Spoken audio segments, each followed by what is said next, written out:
Throughout the centuries, the people of North Carolina have lived in close contact with the water, from canoes to steamboats to barges to fishing vessels to ships of war. Our state has a rich maritime history and a singular archaeological past. Underwater archaeology in North Carolina has received a lot of press lately, much of that thanks to the Queen Anne's Revenge Project.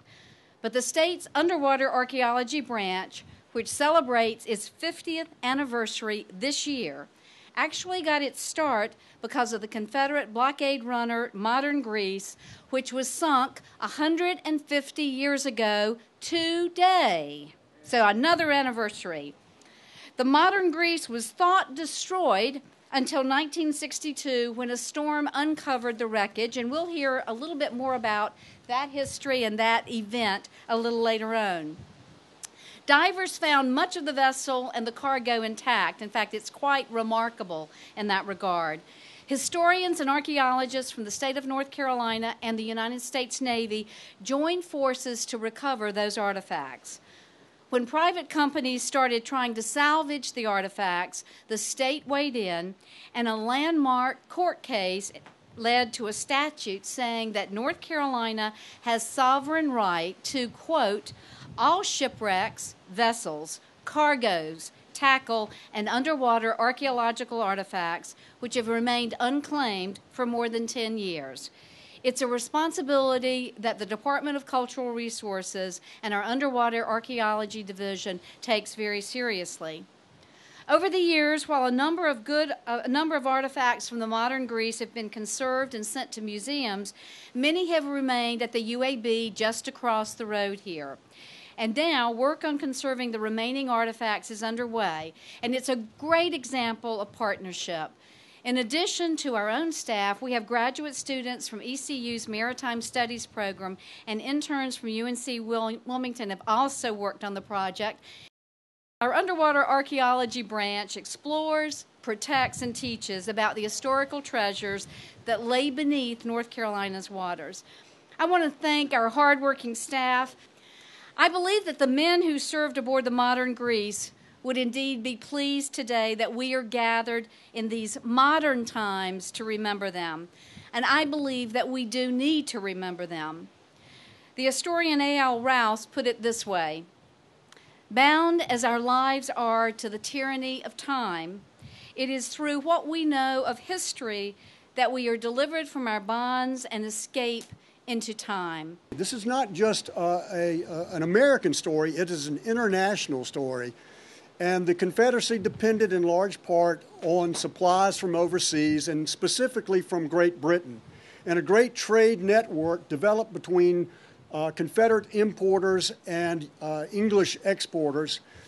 And after the fall or the effective blockading of most of the other seaports, particularly New Orleans in 1862, Charleston effectively blockaded by the summer of 1863, Wilmington became the South's principal blockade-running seaport. Wilmington was so important that Robert E. Lee said, if Wilmington falls, I cannot maintain my army.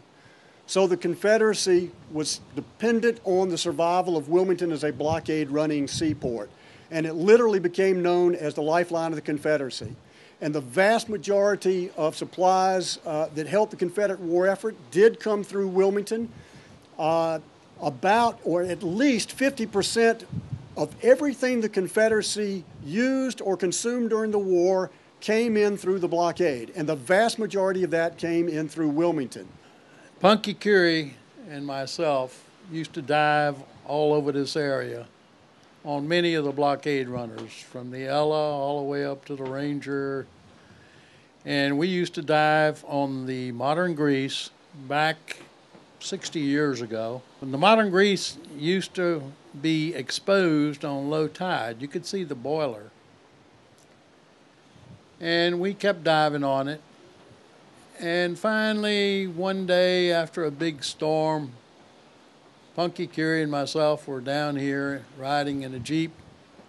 And we were riding into this area. And we saw a bunch of divers out here. And we tried to figure out what they were doing. We thought maybe they were out there trying to get the cannonballs that were dumped out by the Army in World War II. One of them, they came ashore, and we asked them what they were doing. They said they were looking for artifacts, and we said, well, why don't you come up here and dive on the modern Greece? They said, where's that? So we took them up and showed them. They took the gear and they swam out from the shore, went out there. One of the divers went down. He was gone maybe about 3-4 minutes. He come back up and he's holding an infield rifle in his hand. I looked at Punky, Punky looked at me, and we said, what in the world? The storm had uncovered the modern Greece. And from that day, the museum was born.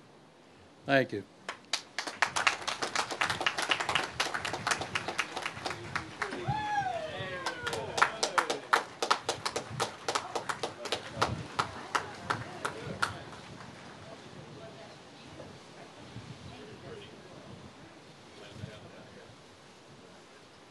And it looks over, the modern Greece is right up the shore there.